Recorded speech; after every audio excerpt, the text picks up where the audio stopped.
नैना ये तो job letter लग रहा है। हाँ। मतलब तुम मेरे लिए नौकरी ढूंढ रही हो? नहीं नहीं, तुम्हारे लिए नहीं, मेरे लिए। इंटर्न राइटर की जॉब। राइटर की जॉब? नैना तुम राइटिंग कब से करने लगी? कब से करने लगी मतलब मैं तो पहले से राइटिंग करती हूँ ना। नहीं, मेरा मतलब है राइटिंग को तुम अपना काम बनाओगी? अरे अब काम करना तो अच्छी बात होती है, और वैसे भी मैं पूरा दिन घर में करती ही क्या थी तो। लेकिन नैना काम करना तो ठीक है, पर मुंबई जैसे शहर में बस ट्रेन के धक्के तुम कैसे करोगी सब? हाँ समीर, आसान नहीं होगा, पर इंसान आसान काम करने के लिए थोड़ी ना बना है। और वैसे भी असली इंसान तो वही है जो हार का भी बाहर से जवाब दे। नैना, मैंने तुमसे कहा था कि मैं तुम्हें सारी खुशियां दूंगा, लेकिन यहाँ तो उल्टे ही हो रहा है। मैं तुम्हें खुशी देने के बजाय दुख दे रहा हूँ। समीर,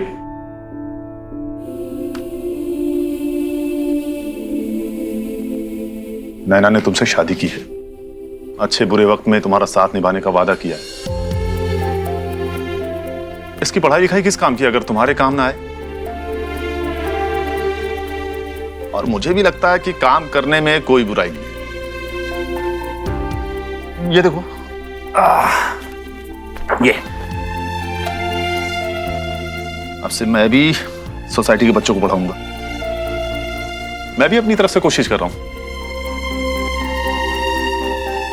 नैना जो कर रही है बिल्कुल सही कर रही है। अच्छा हाँ, मैं इसे सोसाइटी के नोटिस बोर्ड पे चिपका के आता हूं। हाँ, अभी आता हूं।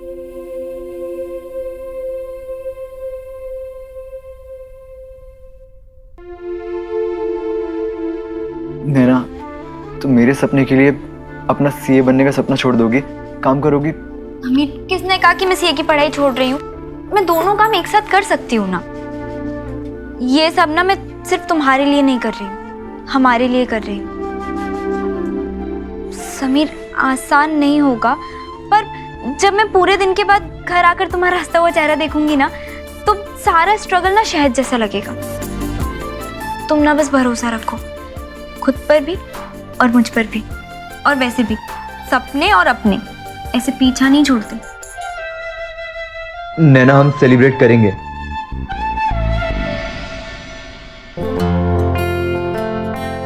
हमारे कल्चर में ये हमेशा से रहा है कि माँ बाप अपने बच्चों की ज़िंदगी में कुछ ज़्यादा ही इंटरेस्ट दिखाते हैं, और करियर की बात हो तो मानो उनके पास वीटो पावर आ जाता है। लेकिन शायद मैं लकी थी।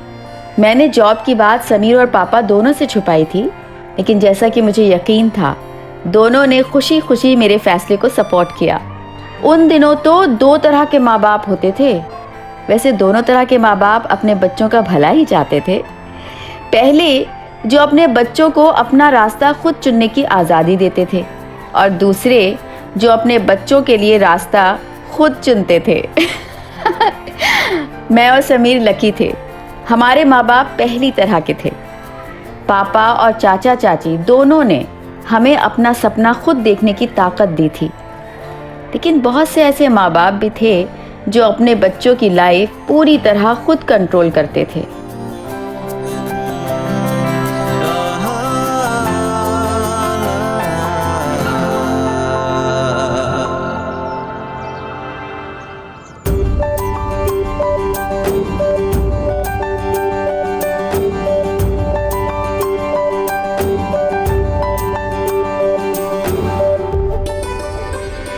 नैना, मैं चाय नाश्ता खुद बना लूंगा, जाओ तुम तैयार हो जाओ। पापा जी, आप चाय बनाएंगे? हाँ, क्यों? अरे तुम्हारे बोगदा पुल के नीचे वाले भजिया नहीं बनाने, चाय बनानी भाई, बना लूंगा।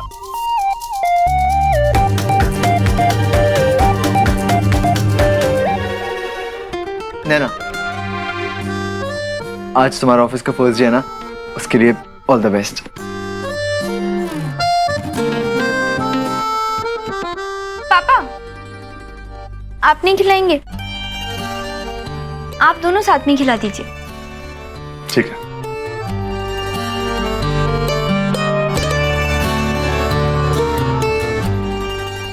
थोड़ा सा संभाल के, क्योंकि यहाँ पे इंडस्ट्री में लोग दिखते कुछ और हैं और होते कुछ और। तुम तो ऐसे कह रहे हो जैसे तुम्हारे परम पूज्य पिताजी के पिताजी पीढ़ियों से फिल्म इंडस्ट्री में काम कर रहे हैं भाई। मतलब तुमने फिल्म इंडस्ट्री पे किताब थोड़ी लिख दी है। किताब नहीं लिखी पापा जी, लेकिन इंडस्ट्री को उतना तो देख ही लिया है मैंने।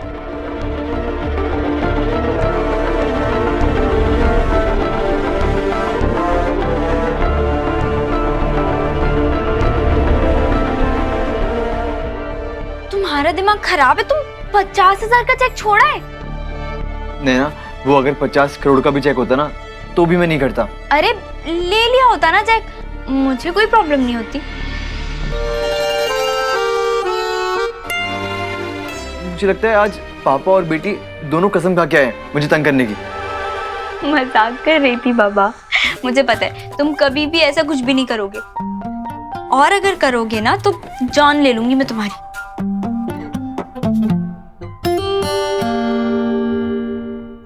समीर, मुझे पता है कि थोड़ा सा मुश्किल है, लेकिन हर जगह बुरे लोग तो नहीं होते ना, और जहाँ बुराई होती है वहाँ अच्छाई भी तो होती है। हाँ, लेकिन ना समीर की बात गलत भी नहीं है, तुम्हें ध्यान देना पड़ेगा। यहाँ कौन कब क्या कर दे कोई भरोसा नहीं है। मैं जानता हूँ नैना कि तुम उनमें से नहीं हो जो इतनी जल्दी हार मान जाए, लेकिन तुम मुझे वादा करो कि कभी भी तुम्हें लगे कि कुछ परेशानी है, तुम सबसे पहले मुझे बताओगी। अच्छा बाबा, वादा करती हूँ, बस।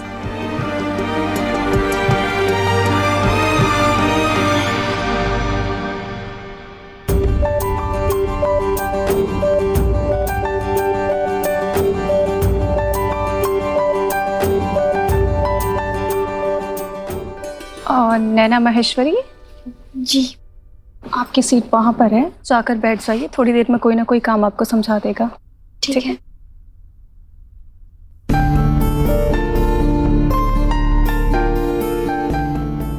अपनी प्रोफेशनल लाइफ का पहला दिन किसे याद नहीं रहता, मुझे भी याद है और अच्छी तरह से याद है। उस दिन गुरुवार था, मैं 8:10 की बस पकड़कर ऑफिस पहुंची थी और ऑफिस के ठीक बाहर एक वड़ा पाव वाला था। उसने सफ़ेद रंग का शर्ट पहना था। मौसम साफ था लेकिन थोड़ी उमस थी और उसके कारण मैं सुबह से 8 गिलास पानी पी चुकी थी और मैंने ऑफिस में ठीक 9:32 पर एंट्री ली थी। देखा कितनी अच्छी तरह से याद है मुझे, और याद क्यों ना हो, वो दिन जिंदगी का एक बहुत ही ज़रूरी पड़ाव जो था, और मैं उम्मीद कर रही थी कि ये पड़ाव हमें हमारे सपने के और करीब ले जाएगा। मैंने कहा था फिल्म की स्क्रिप्ट मेरे टेबल पे होनी चाहिए। कहाँ है स्क्रिप्ट? ऐसे क्या देख रही हो? तुम जैसे लेजी लोगों की वजह से सारा का सारा काम डिले हो रहा है। एक बात बताओ, काम वाम आता भी है या सिर्फ किसी कमरे में बैठ के 2-3 लाइनें लिख ली और समझने लगे गुलजार साहब? बाथरूम में अगर नाचते हुए पैर फिसल जाए तो कैसे खुशी झट से दर्द में बदल जाती है, वैसे ही हुआ था मेरे साथ। उस दिन बॉस नाम की बला से पहली बार मेरा सामना हुआ था। आप स्कूल या कॉलेज में कितने ही बड़े टॉपर रहे हों, ऑफिस के पहले दिन आपको पता चल जाता है कि आप कितने पानी में हैं। और सच कहूँ तो डांट खाना भी एक कला है जो डांट खा खा कर ही सीखी जा सकती है। अब चाहे गलती की हो या ना की हो, डांट सहने की आदत तो डालनी ही पड़ती है। सर वो मैंने आज ही ज्वाइन किया है, इंटर्न राइटर हूँ। इंटर्न हो? पर एक मिनट, राइटर तो हो ना? टेल मी, क्या क्या लिखा है तुमने? मतलब कुछ फिल्म लिखी होगी या कोई सीरियल लिखी होगी, किताब विताब तो लिखी होगी? नहीं, वो मैंने एक एड लिखा था। मैं आज के पहले की बात नहीं कर रहा हूं, आज की बात कर रहा हूं। आज सुबह से अब तक क्या क्या लिखा है आपने? दिखाइए। आज तो कुछ नहीं लिखा। कुछ नहीं लिखा? तो अपने आप को राइटर क्यों समझते हैं आप? हाँ, सिर्फ यहां पे आके बैठने के लिए नहीं बुलाया है तुमको, कुछ काम करने के लिए बुलाया है।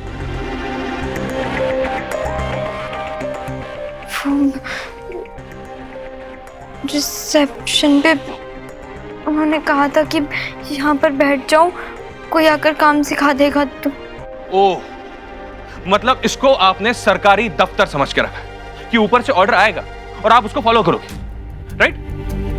Late me tell you one thing, यहां पे आपको कोई कुछ नहीं बताएगा। आपको खुद जो आता है वो करना होगा, खुद जो आता है वो लिखना होगा। समझ में आया? नहीं, और मुझे लगता भी नहीं कि तुम्हें कुछ समझ में आएगा, क्योंकि वो एक कॉम होती है ना जो जिंदगी भर सिर्फ और सिर्फ असिस्ट करते रहती है। तुम उनमें से बिलोंग करती हो। And I'll make sure that you will stay there. हाँ, ज्यादा से ज्यादा अपने बॉस को चाय पानी पिलाते रहना, राइट? हाँ, वो फाइल हो गई? ठीक है, इसको दे देना।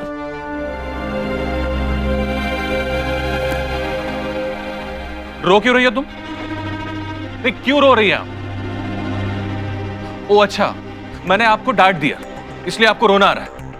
मतलब मुझे आपको डांटना भी नहीं चाहिए था as a senior, right? I am extremely sorry madam, I am extremely sorry. मैंने आपको इस तरह से सब बोलना नहीं चाहिए। तो क्या मैं आपका पिता हूं जो आपको बिठा के अच्छे से समझाऊं? देखिए, ये रोना धोना अपने घर पे छोड़ के आना। यहां पे सिर्फ काम होता है और सिर्फ काम होता है।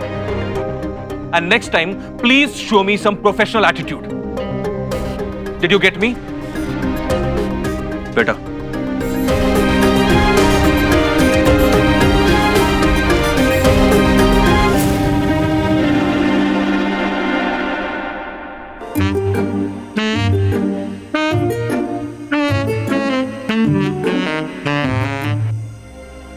नैना, नैना, अब चलो जल्दी। कहाँ चलना है? जूस सेंटर चलो। अरे वो 5 स्टार होटल। हाँ, क्यों? आज तुम्हारा ऑफिस का फर्स्ट डे था ना, तो सेलिब्रेट करने के लिए। अच्छा, और 5 स्टार होटल में जाने के लिए पैसे कहाँ से आएंगे? हम उस होटल में नहीं जाएंगे, उसके बगल में एक और होटल है, हम वहां जाएंगे और ढेर सारी बातें करेंगे समंदर से। अच्छा, क्या बातें करेंगे? सबसे पहले तो थैंक यू बोलेंगे और उसके बाद मैं चिल्ला चिल्ला के कहूंगा, समुंदर देख लो, नैना तुम्हें अपनी मुट्ठी में करने आ रही है। और मुझे लगता भी नहीं कि तुम्हें कुछ समझ में आएगा, क्योंकि वो एक कॉम होती है ना जो जिंदगी भर सिर्फ और सिर्फ असिस्ट करते रहती है। तुम उनमें से बिलोंग करती हो।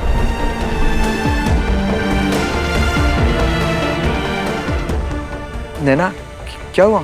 आपने कभी बिन मौसम के एक बादल को बरसते हुए देखा है, जहाँ सिर्फ एक जगह बारिश हो रही हो और आसपास सब सूखा हो? उस दिन कुछ ऐसा ही हुआ था। बाहर का मौसम साफ था, लेकिन हमारे घर का मौसम बिगड़ने वाला था। सच कहूँ तो एक घना बड़ा काला बादल फटने वाला था। पापा जी, नैना कल से काम पे नहीं जाएगी। क्यों भाई, ऐसा कौन सा कांड हो गया? पापा जी, ऐसे कोई करता है क्या? फर्स्ट डे है जॉब का और कोई किसी को सुना कैसे सकता है? बस मैंने कह दिया, नैना कल से कहीं नहीं जाएगी। समीर, वो बॉस है मेरे, थोड़ा तो सुनना पड़ेगा ना। बॉस है तो क्या हुआ, बेइज्जती करेंगे? नैना, मैं बर्दाश्त नहीं कर सकता। गालियां कोई किसी को कैसे दे सकता है? तो एक काम करो, अपनी पत्नी को मखमल में लपेट के अलमारी ऊपर सजा दो। हाँ? अरे दुनिया में कुछ बनना होता है ना, तो थोड़ा बहुत सुनना भी पड़ता है। याद रखो, सोने को आग में तपना पड़ता है, तब कहीं जाकर खरा सोना बनता है। पापा जी, सिखाने के और भी तरीके होते हैं, प्यार से समझा के भी सिखा सकते हैं ना। या सिर्फ गाली देनी होती है, चिल्लाना होता है? अरे भाई, वो आदमी अगर नैना को कुछ सिखा रहा है तो वो उसका गुरु हुआ है, और गुरु को डांटने का पूरा हक होता है। हमारे जमाने में ना मास्टर जी मार मार के सिखाया करते थे, नैना को तो सिर्फ डांट ही पड़ी है। हाँ, और डांट खाना कोई बुरी बात थोड़ी ना है, और हो सकता है ना शायद वह वैसे ही काम होता होगा। हर जगह ऐसे ही काम होता है ना। अपने स्कूल को ही ले लो, है? कितना डांटा करता था मैं सबको। हाँ ठीक है, तुम सबको मैं खड़ूस लगता था, लेकिन कितना कुछ सिखाया तुम लोगों को। पापा जी, इतना भी कुछ खास सिखाया नहीं आपने हमें, और हम तो बहुत परेशान रहते थे आपसे। और आपको पता है, माउंट आबू जब जा रहे थे तो ड्राइवर को हमने जानबूझ के मना किया था गाड़ी ना रोके, ताकि आप ना बैठ सको। और हाँ, आपको भी अंदर इसलिए बंद किया था ताकि आप हमारा मजा खराब ना कर सकें। पता था मुझे, पता था कि ये तुम्हारी और वो मुन्ना और पंडित की कारस्तानी थी। मेरे स्कूटर की लाइट भी तुमने ही तोड़ी थी ना? नहीं, तोड़ी मैंने थी, लेकिन जानबूझ के नहीं, वो गलती से। और हाँ, नैना भी खुश थी वो कि आपकी स्कूटर की लाइट हैं?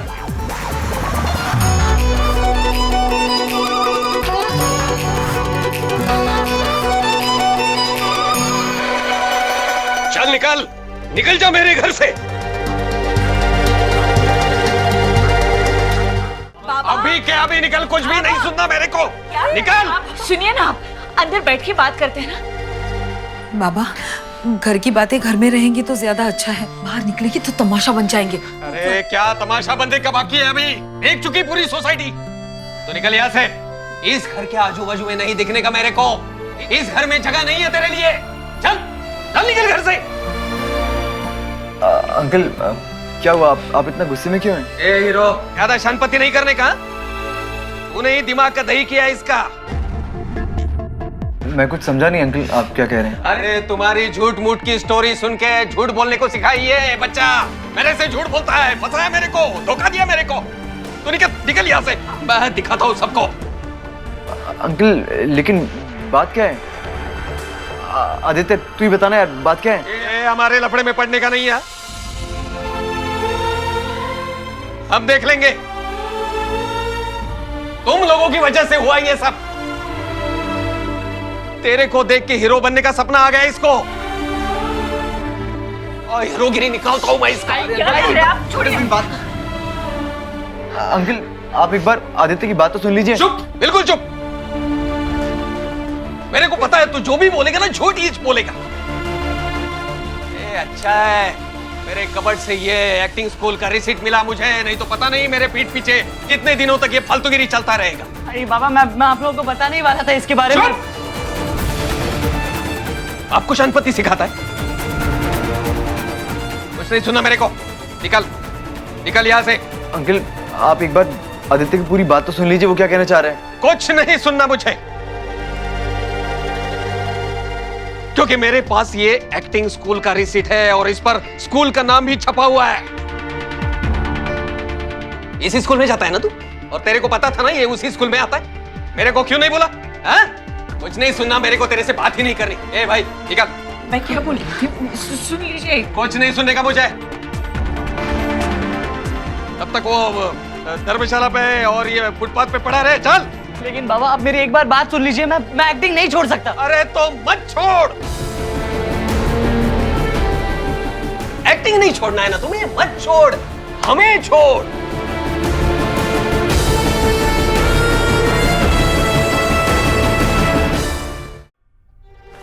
चलो अंदर। मैं क्या बोल अंदर।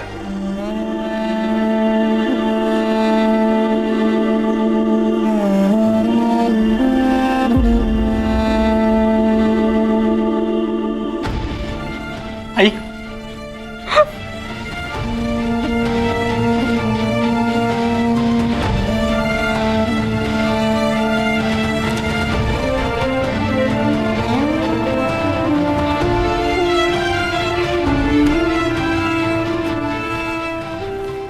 आदित्य चल, तू हमारे घर चल। नहीं यार, अपन जाएगा किधर भी। तू मुझे यार बोलता है ना, और यार की बात नहीं सुनेगा, जिद करेगा। चलना मेरे घर।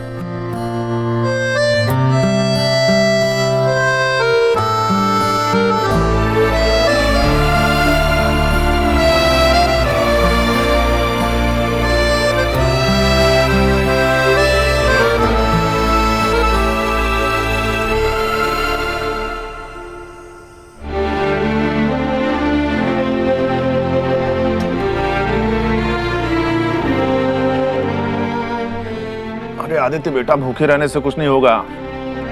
हाँ लेकिन खा लोगे ना तो दिमाग जरूर तेज चलेगा। उसके बाद सोचना जो भी सोचना है। खाना खाओ। मुझे तो ये बात ही समझ में नहीं आती। अगर बच्चे अपने शौक को सपना बनाना चाहते हैं तो माँ बाप को क्या प्रॉब्लम होती है? आदित्य तुम ना टेंशन मत लो, अंकल को अभी भी पता चला है ना अचानक से, इसलिए गुस्से में होंगे। अरे मान जाएगा तेरा बाप, बुढ़ाऊ है, थोड़ा किटकिट करता है।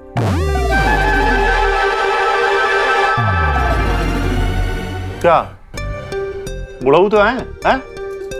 और बुढ़ापे में समझ थोड़ी सुस्त हो जाती है। पापा जी का हाल भी कुछ ऐसे ही। क्या? माना सबका अपना अपना सोचने का तरीका होता है, लेकिन कुछ भी कहो, माँ बाप का साथ ना हो तो उस सोच को सहारा कभी नहीं मिलता। इसीलिए उन्हें अपने साथ रखना और उन्हें मनाना बहुत जरूरी होता है। अब हमें ही ले लीजिए, हमने खुद कितनी परीक्षाएं दी थी। आदित्य भी अपने सपने पूरे करने के लिए कुछ वैसी ही परीक्षा दे रहा था। जहां तक मैं जानता हूं, इस तानातानी का कारण है अपने माँ बाप को अपने दिल की बात ना बता पाना। और जब हम अपने दिल की बात नहीं बता पाते, तब एक दिन सच्चाई सामने आते ही धमाका होता है, जो अपनों को अपनों से दूर कर देता है। उस दिन भी ऐसा ही धमाका हुआ था, लेकिन दोस्ती की थी तो निभाना तो था ही।